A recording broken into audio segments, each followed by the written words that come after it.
there's this constant rhythm to our lives Hmm. that we almost never really notice. Mm. It's that hum of an engine, the smell of diesel.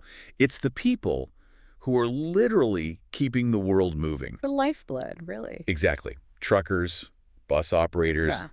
they stock our stores, get medicine where it needs to go. Yes, yeah. They keep everything from grinding to a halt. Yeah. But that life, that constant motion, Yeah. it takes a huge toll. Yeah. And eventually, it ends. And it's usually not this gentle off-ramp into retirement. No, it's a sudden stop. A really sudden stop. Health gives out, regulations change, time just runs out. Okay, let's unpack this. What actually happens when those keys get hung up for good? Well, that's where it becomes a really critical point of failure. Yeah. And that sudden stop brings, I'd say, 3 really heavy passengers along for the ride. Okay. You've got intense financial stress, a deep loss of identity, and then, of course, the emotional struggle that follows. So our mission in this deep dive is to get past that stereotype of, the lone wolf on the road and really explore the unseen struggles these professionals face. We need to look at the human cost and, maybe more importantly, find some pathways to a new beginning. I think we have to start with that identity piece, because the sources we looked at make it so clear that driving isn't just a job. Oh, not at all. It's a self-definition. It's who you are. Precisely. It's a life defined by movement, by independence, and this really unique view of the world. I mean, think about it. Yeah. They've seen sunrises over mountains that people in an office just never will. They have this incredible patience, this discipline. The road is their home. So if you've spent 30 years defining yourself by that, Yeah. by the road, when the engine finally shuts off for good, the silence must just be deafening. It is. But it's more than just silence. It's a full-blown existential crisis. One source captured it with this just devastatingly simple question that drivers ask themselves. If I'm not a driver, who am I? That whole routine, the dispatch calls, the pre-trip checks, the goal of getting there on time, it's just gone. And life feels quiet, but also just empty. It's so interesting that a career that seems so lonely on the surface Right. actually makes retirement feel even lonelier. That's the bitter irony of it all. The road, as solitary as it was a connection. You were part of something, part of the flow. You were essential. Yes.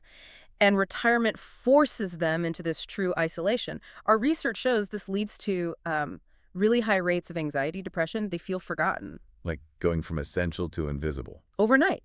Exactly. It's a terrible feeling. And that emotional weight, that feeling of being invisible, it's tied right to the dollars and cents, isn't it? Absolutely. When the purpose stops, the financial reality just hits like a truck. Let's get into those hard numbers then. The financial roadblock. We have to. Because when your income is tied to miles driven and those miles suddenly drop to 0, The bills don't stop. the bills do not stop. And there's often no company pension waiting for you. So give us that data shock from the sources, because one number in particular really stood out to me. It's staggering.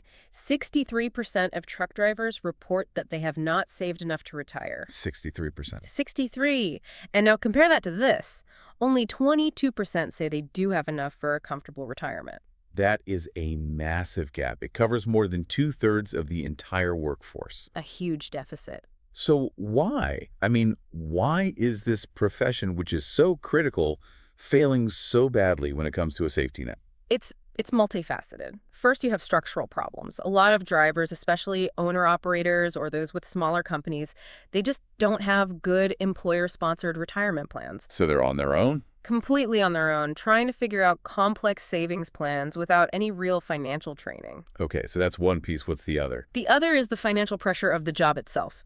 For an owner-operator, that truck is their biggest asset and their biggest liability. So any savings they build up often get eaten by, say, a huge unexpected truck repair. A new transmission can wipe out a year's savings. Just like that. So you're basically one bad breakdown away from zero, Exactly. You have to keep pouring money back into the machine just to keep earning.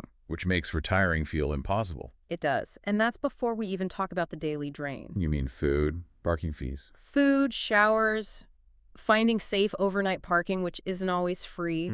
All those little things add up, and they just chip away at your ability to save over a long career. And this all leads to a really desperate situation. The sources point out that a huge number of drivers just keep going. They do. 26% say they plan to drive as long as their health allows. And nearly a third have no idea when they'll retire. 32% are totally undecided. They're just driving until they break, essentially.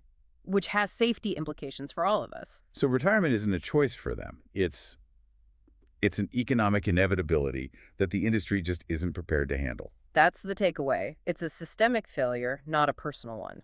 That desperation really underlines why we need to talk about a second act, because these drivers have decades of incredible transferable skills. Oh, absolutely. And what's fascinating here is how much we undervalue those skills. We just see driving. We just see turning a wheel. Hmm. But it's high-stakes decision-making, it's discipline, it's risk assessment, it's maintaining focus under extreme conditions. These are fundamental leadership and management skills. They are. And they can be immediately redirected into roles that don't require 10 hours behind the wheel. So it's not an ending, it's a pivot. You take that logistical knowledge and you apply it somewhere else. That's the frame we need. A driver who's navigated Chicago rush hour and icy mountain passes for 30 years. Their situational awareness is priceless. The sources have some really great concrete examples of this. People moving from the driver's seat to, say, management or instruction. Yes, becoming fleet safety coordinators. They use their real-world experience to design training that actually works. Or driving instructors. I mean, who better to teach you than someone who has seen everything? Exactly. And then there are the logistics roles. Dispatch operators, warehouse supervisors. They know how long a run should take. They understand the real-world delays, not just what the computer says. They know it better than anyone just looking at a screen. I love that idea of shifting from living the experience to teaching it. Some are even becoming authors or, podcast hosts. Sharing those stories of the road, it keeps them connected to the industry they love without the physical toll. That's the key, isn't it? Revaluing their lived experience. But it can't just be up to the individual to figure this out. No, we need structural support. The industry has to step up. So what does that look like? Well, the sources strongly recommend that companies create official second act programs, things that proactively pair retiring drivers with mentoring roles or part-time work. A gradual deceleration, not that sudden stop we talked about. Precisely, and we have to tackle the money problem early. So financial literacy training from day one. Yes, partner with financial advisors. Teach basic investment, how to build an emergency fund. Don't wait until they're 55 and in a panic. And what about health? Comprehensive health and wellness programs. If the industry supports a driver's health while they're working, they're much more likely to retire on their own terms, financially stable, instead of being forced out by an illness.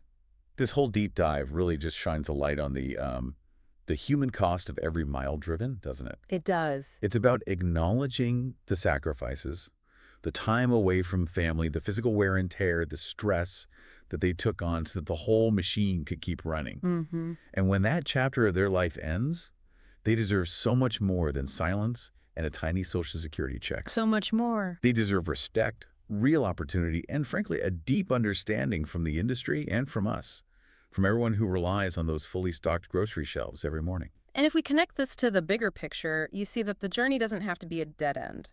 The skills, the discipline, that knowledge, it's all incredibly valuable. The journey just continues in a new form. It's a new route. The logistics role, a mentor. Exactly. And I think this raises a really important question for all of us, for you listening. How can we, as the consumers who benefit from this work every single day, better support the organizations and the programs that turn that sudden, sharp stop off the highway into a stable, dignified, and meaningful new beginning?